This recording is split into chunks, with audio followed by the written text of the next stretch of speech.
धर्मों के जुल्म को रोकते हैं। लेकिन ऐसा हुआ नहीं, और ऐसा नहीं होने के कारण आज कहीं भी मरे आदमी मरता है, वहाँ हिंदू मुस्लिम नहीं मरता, ईसाई नहीं मरता, लेकिन वहाँ पर जो मरता है ये धार्मिक कट्टरता इस देश को गलत में ले जाएगी।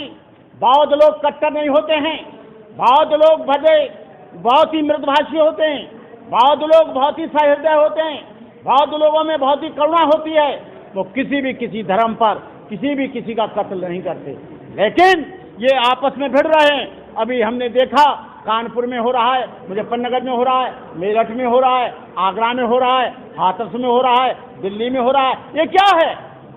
ये देश को तोड़ने की साजिश है।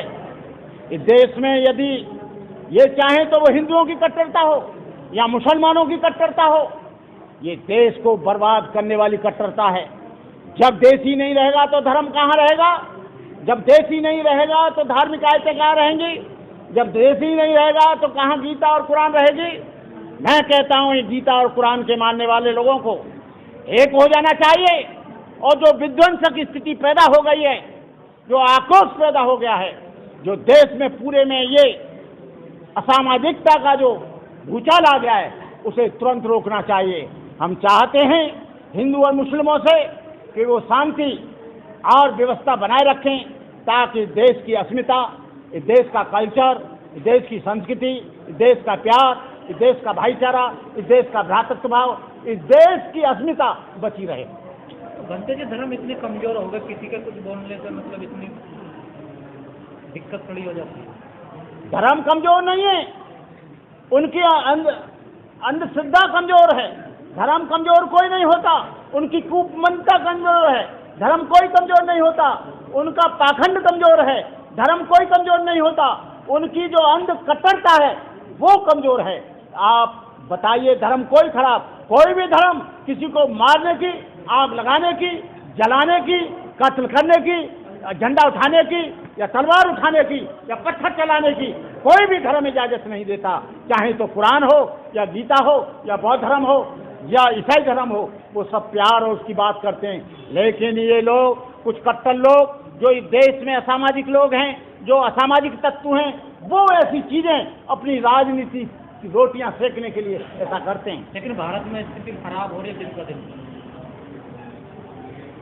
भारत में स्थिति खराब हो रही है, इसका जिम्मेदार कौन है?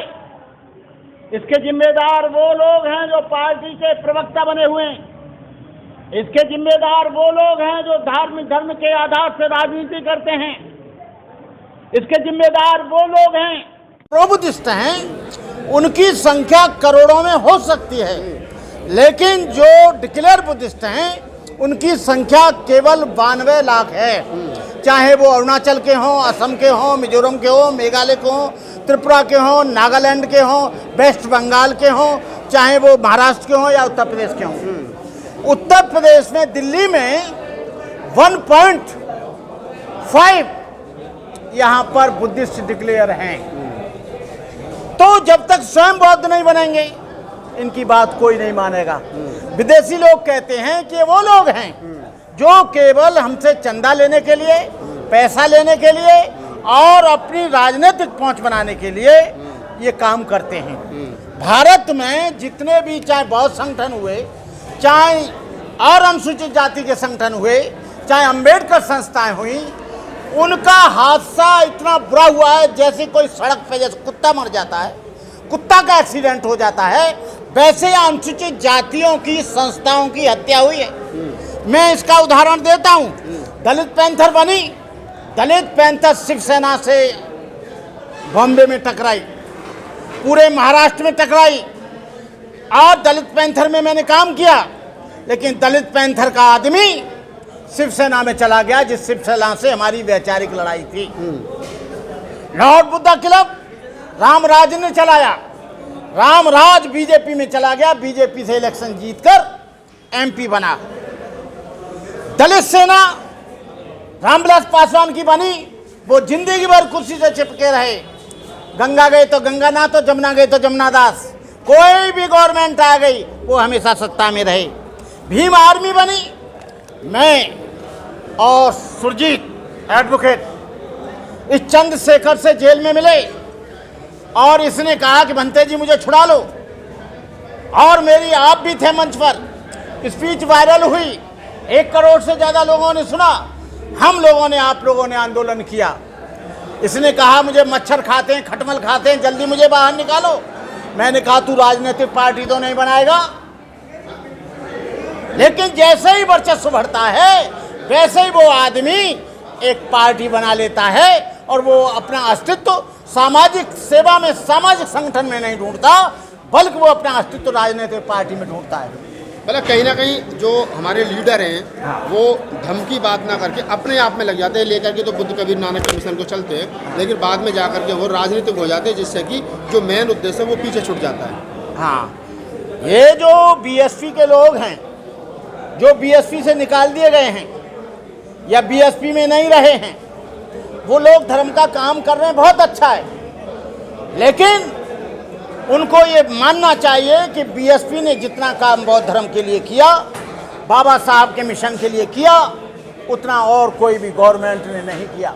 जितना सांस्कृतिक परिवर्तन धरातल पर हुआ, जितना भी बुद्धा पार्क बने, अंबेडकर पार्क बने, कबीर पार्क बने, या कबीर के नाम पर जिला बना, या अंबेडकर के नाम पर जिला बना, या बुद्ध के नाम पर जिला बना, या आपके गौतम बुद्ध के नाम पर बना, या कबीर के नाम पर बना, रैदास के नाम पर बना, ज्योतिराव फुले के नाम पर बना, तो आपको बता दें वो कितना बड़ा काम हुआ। तो हम तो ये जानते हैं कि जब तक कोई राज सत्ता नहीं होगी तब तक बौद्ध धर्म फलेगा फूलेगा नहीं। अशोक राजा था तो उसने 84,000 बौद्ध स्तूप बनाए। हर्षवर्धन था, कनिष्क था, कुषाण था, उनके कार्यकाल में बौद्ध।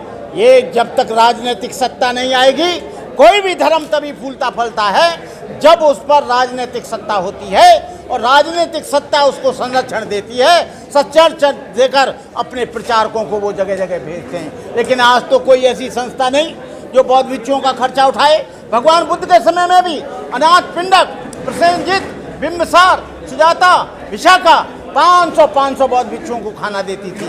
लेकिन इन लोगों को इतना वो है अपने आप को शो करने के लिए, ये कभी अपने बौद्ध भिक्षुओं को अपनी मीटिंग में नहीं बुलाते, और बिना बुलाए आ भी जाए तो उसे बोलने के लिए नहीं देते। मैं चैलेंज के साथ कहता हूँ, बिना बौद्ध भिक्षुओं को इस दुनिया में, यदि सारी दुनिया में बौद्ध धर्म फैलाया तो बौद्ध भिक्षुओं ने फैलाया, नेताओं ने नहीं फैलाया, उपासकों ने नहीं फैलाया, किसी संस्था ने नहीं फैलाया।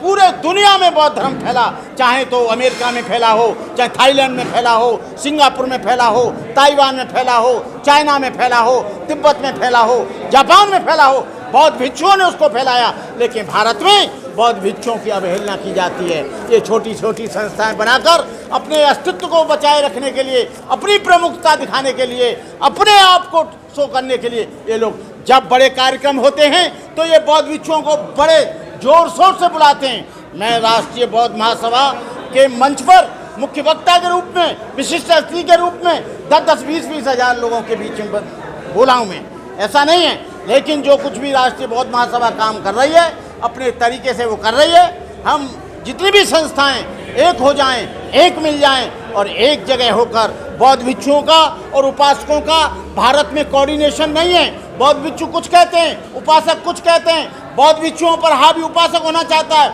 उपासकों पर बौद्ध भिक्षु होना चाहता है। मैं इस बात का विरोध करता हूँ। ये सारे लोग अपनी अपनी मर्यादा के अनुसार एक दूसरे से कोऑर्डिनेशन करें, एक दूसरे को प्यार दें, एक दूसरे का सम्मान दें। लेकिन होता क्या है, जहाँ उपासक होता है वो भिक्षु को नहीं घास डालता, और जो भिक्षु होता है वो भी उसे घास नहीं डालता। जब तक बौद्ध भिक्षुओं का, उपासकों का, ये 4 संगठन हैं, एक उपासका संघ, एक उपासक संघ, एक भिक्षुणी संघ, एक भिक्षु संघ, ये रखें। ये 4 पहिए हैं, 4 पहिए में से एक पहिए को निकाल दोगे वो नहीं चलेगा।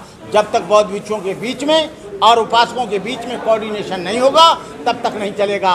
उपासकों को भिक्षुओं का सम्मान करना चाहिए, भिक्षुओं को उपासक को प्यार करना चाहिए, उसको सम्मान देना चाहिए। लेकिन भिक्षु बैठा है चुपचाप, वो उपासक को घास नहीं डाल रहा है, उपासक बैठा है वो उसको नहीं पूछ रहा है, तो इस तरह से काम नहीं चलेगा। सारी दुनिया में ये चीवर जो 10 पारमिता का पहनता है, बुद्ध वस्त्र ये है, ये पैंट बुशर्ट बुद्ध वस्त्र नहीं है, ये टोपी बुद्ध वस्त्र नहीं है, ये चीवर है। चीवर पहनकर जाओगे, सारी दुनिया जानेगी कि ये बौद्ध भिक्षु आ रहा है। लेकिन आप टोपी पहनकर जाओगे, ये पैजामा पहन के जाओगे, कोई नहीं जानेगा कि तुम बौद्ध हो। बौद्ध के लिए बौद्ध भिक्षु एक आइडेंटिटी है, बौद्ध भिक्षु एक प्रमाण है, बौद्ध भिक्षु एक उसकी पहचान है। मैं कहता हूँ दुनिया में यदि बौद्ध धर्म फैला है तो बाबा साहब अम्बेडकर के मिशन को और बुद्ध धर्म को केवल बौद्ध भिक्षुओं ने फैलाया है। वहाँ पर किसी नेता के द्वारा नहीं फैला है, किसी व्यक्ति के द्वारा नहीं फैला है। आप राजाओं का सहयोग तो रहा, लेकिन दुनिया के परचम में आप जापान के मनोरम कोयासान में जाइए, तुम वुहान की बुद्ध शास्त्र में जाइए, अफगानिस्तान के बामयाना में जाइए, चाइना के होनसांग में जाइए, आप एलोरा जनता जाइए, आप कहीं भी जाइए, हर जगह बौद्ध भिक्षुओं ने काम किया। बौद्ध भिक्षुओं की वजह से ये सारी दुनिया, और बौद्ध विहार जो बनाए वो उपासकों ने नहीं, उपासकों ने बनाए, राजाओं ने बनाए, महाराजाओं ने बनाए। भिक्षु तो डेडिकेट समाज के लिए है, और जब तक जो समाज अपने धर्माचार्य का आदर नहीं करेगा वो समाज कभी जिंदा नहीं रह सकता। हिंदू धर्म की हम आलोचना कर सकते हैं, लेकिन वो अपने शंकराचार्य को भगवान के रूप में देखते हैं, वो उसको बहुत सजदे करते हैं। इस्लाम में जो धर्म फैलाते हैं, चाहे तो वो मौलवी हों या चाहे ईसाई धर्म में पादरी हों, उनके धर्म के लोग उनका बहुत सम्मान करते हैं। लेकिन जब इनकी मीटिंग में आते हैं तो बौद्ध भिक्षु को ये बोलने तक का टाइम नहीं देते, आशीर्वचन देने का टाइम नहीं करते, पहले उनको बुलवा दिया जाता है। आप हमसे सहयोग चाहते हैं, हम सहयोग करेंगे, फिर भी हम सहयोग करेंगे, लेकिन इनको बौद्ध धर्म के आचरण को सीखना पड़ेगा। आज दुनिया के जो बौद्ध हैं वो इनको संबंध नहीं देते। वो लोग कहते हैं कि अम्बेडकरवादी बौद्ध हैं, ये भिक्षुओं का आदर नहीं करते। मैंने देखा बहुत से कार्यक्रमों में नेता आगे बैठ गए, भिक्षुओं को पीछे बिठा दिया, तो क्या हुआ, मैंने हटवाया, मेरे से नाराज हो गए। मैंने कहा चीवर की तरफ पीठ करके नहीं बैठना चाहिए, चीवर की तरफ आप पिछाई करके बैठे हो, चीवर पीछे बैठा है। आपको मालूम होना चाहिए जो हिंदू लोग हैं या इमाम लोग हैं या मौलवी लोग हैं, पादरी लोग हैं, उनके उन्हीं के समाज के लोग उनको सम्मान देते हैं, उनका मन प्रफुल्लित होके। हमने डबल एमए किया, एमए करने के बाद पूरी जिंदगी 46 वर्ष से हम काम कर रहे हैं, लेकिन आज जो आ गए, आज वो लोग किसी को ऐसे नहीं फैलेगा। इस तरह का विचार कहाँ जाएगा? ये जो वीडियो बनेगा कहाँ जाएगा? जो वीडियो बनते हैं सारी दुनिया के लोग देखते हैं कि देखो बौद्ध भिक्षु पीछे बैठे हैं और ये उपासक आगे बैठे हैं। बोले इनमें तमीज़ नहीं है। पहले तो ये तमीज़ सीखें, पहले तो ये आचार संहिता सीखें, पहले तो ये बौद्ध धर्म के नियमों को सीखें, पहले तो ये विनय पिटक को जानें, पहले ये तमाम चीज़ों को जानें, तब यहाँ पर बौद्ध धर्म फैलेगा। इसके अलावा हिंदू लोग लीड कर रहे हैं बौद्ध धर्म को, उनको तमीज़ नहीं, उनके बच्चे बुद्धिस्ट नहीं, उनकी पत्नी बुद्धिस्ट नहीं, उनके बच्चे दारू पी पी के भाग रहे हैं और दुनिया को बौद्ध बनाने के लिए भाग रहे हैं। मैं कहना चाहूँगा लोगों से कि आप धर्म का काम तो करते रहिए, लेकिन आप सलीके से धर्म के बारे में भी अध्ययन करें, समाज को जानें। अंगुत्तर निकाय पढ़ें, दिग्ग निकाय पढ़ें, मंजिल निकाय पढ़ें, खुद्दक निकाय पढ़ें, आप त्रिपिटक पढ़ें, विनय पिटक पढ़ें, सुत्त पिटक पढ़ें, अभिधम पिटक पढ़ें। आपने एक किताब तो पढ़ी नहीं, केवल बुद्धा धम्मा के 2-4 पाठ पढ़ लिए, धम्मपद पढ़ा नहीं, विशुद्धि मग पढ़ा नहीं और बौद्ध बनाने चले। अरे बौद्ध तो तुम ये 2-4 बातें सीख ली, दुख और दुख का कारण, दुख का निवारण, दुख का मार्ग, अष्टांग मार्ग सीख लिया, इतना ही बौद्ध धर्म नहीं है। बौद्ध धर्म एक विशाल है, बौद्ध धर्म एक बहुत बड़ी आइडियोलॉजी है, और सबसे बड़ा तो बौद्ध धर्म है how to behave, how to manners, how to educate, what is Buddhism, to maintain purity of life is Buddhism. There are 3 forms of purity, purity of mind, purity of speech, purity of body. जब तक आप जीवन में पवित्रता को नहीं जानेंगे, जब तक आप अपने जीवन में अनुशासन को नहीं जानेंगे, जब तक आप जीवन में सील को नहीं जानेंगे, जब तक आप भिक्षु की पवित्रता को नहीं जानेंगे। ये भिक्षु जो चीवर पहनता है ये व्यक्ति नहीं, ये एक प्रतीक है। झंडा हमारा होता है तिरंगा, वो हमारे लिए कपड़ा नहीं है, वो हमारे देश की शान और बान है, हमारे जीवन का एक प्रतीक है, हमारे देश का एक बहुत बड़ा महत्व है उसका। इस तरह से जो लोग चीवर को इग्नोर करेंगे वो लोग कभी भी आगे नहीं बढ़ सकते। मैं देखता हूँ, मुझे कहने में कोई जुजलाट नहीं, कई कार्यक्रमों में, राष्ट्रीय बौद्ध महासभा के कार्यक्रमों में मुख्य रूप से नेता लोग आगे बैठ जाते हैं, चीवर पीछे बैठ जाता है, ये आगे कुश्ती सफ़ेद कपड़ा पहन बैठ जाए। जब मैंने विरोध किया, हमने कहा सारे बौद्ध भिक्षु उठकर चले जाएंगे। धर्मप्रकाश भारती जी जब सांची में कार्यक्रम किया, जब आपके आगरा में कार्यक्रम किया, जब इन्होंने सारे कार्यक्रम में मुख्य वक्ता के रूप में रहा, लेकिन बहुत मुश्किल से जब हम लोग भागने लगे तब इन्होंने आगे से कुर्सी हटाई। तो ऐसा क्यों करने की जरूरत है? आप स्वयं ही जानिए कि भिक्षुओं के आगे कोई उपासक ना बैठे। आपको मालूम होना चाहिए, थाईलैंड में, जापान में, आपके श्रीलंका में, आपके वियतनाम में कोई भी बौद्ध भिक्षु के बराबर भी नहीं बैठ सकता, वो नीचे बैठता है। आप जाकर देखना। और जब ये बैठ जाते हैं, कहते हैं ये वो हैं जो चमार से आए, ये वो हैं जो महार से आए, ये वो हैं जो अंबेडकर का नाम लेते हैं। अरे अंबेडकर, बुद्धिज्म केवल ये भाषण नहीं है, बुद्धिज्म एक आचार संहिता है, बुद्धिज्म एक आचरण है, बुद्धिज्म एक शब्द है, बुद्धिज्म एक जीवन का चरित्र है। जब तक ये इसे नहीं जानेंगे तब तक बुद्ध धर्म नहीं फैलेगा।